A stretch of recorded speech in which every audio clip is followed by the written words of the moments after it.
All right, so the last category we're going to talk about is the membership operator. And what this does is it takes the left-hand operand and it asks, okay, is this a part of the collection or the string on the right-hand operator? So if we look at the example shown here, we have the words 1 and 2, which are cake and pancake. And if we look, is word 1 in word 2? Of course it is. Cake is part of pancake. But if we were to change word 1 to cakes, now that is false because cakes is not in pancake. There's no S anywhere in pancake. Now, if we look down at this second example, we have lists 1 and 2.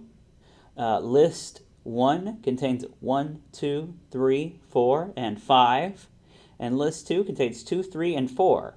Now, your first instinct might tell you that yes, list 2 is definitely in list 1, but this is not the case because while list 1 does contain 2, 3, and 4, it does not contain the list that is 2, 3, and 4. So this would evaluate to false because it is not a nested list where those values are found. It is looking at an atomic data type on the left.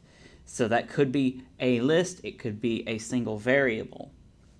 On the other hand, if we ask 5 in list 1, that will come back as true because there is an atomic value of 5 in list 1. So let's see this for ourselves. We're going to go over to Visual Studio Code once again.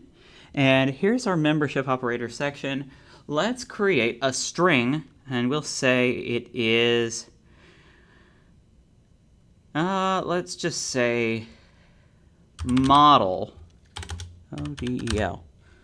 And we'll say that it is, let's just say Ford, 2016 Chevy Silverado. So now let's look and see print Chevy in model. And this will give us the value true. Print, let's say, is 2015 in model. And that's going to give us false. So let's save this and see it run.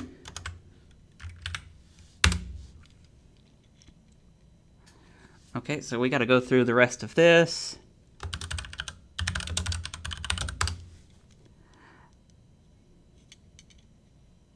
And it did not.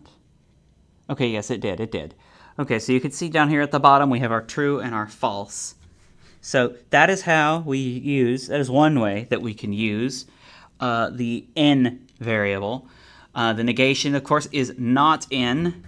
So if we were to then change this to not in and run it again, let's CLS. And you can see this is now true and true because 2015 is not in model. So that is more or less going to cover all the operators that we care about for this class. There is one more set.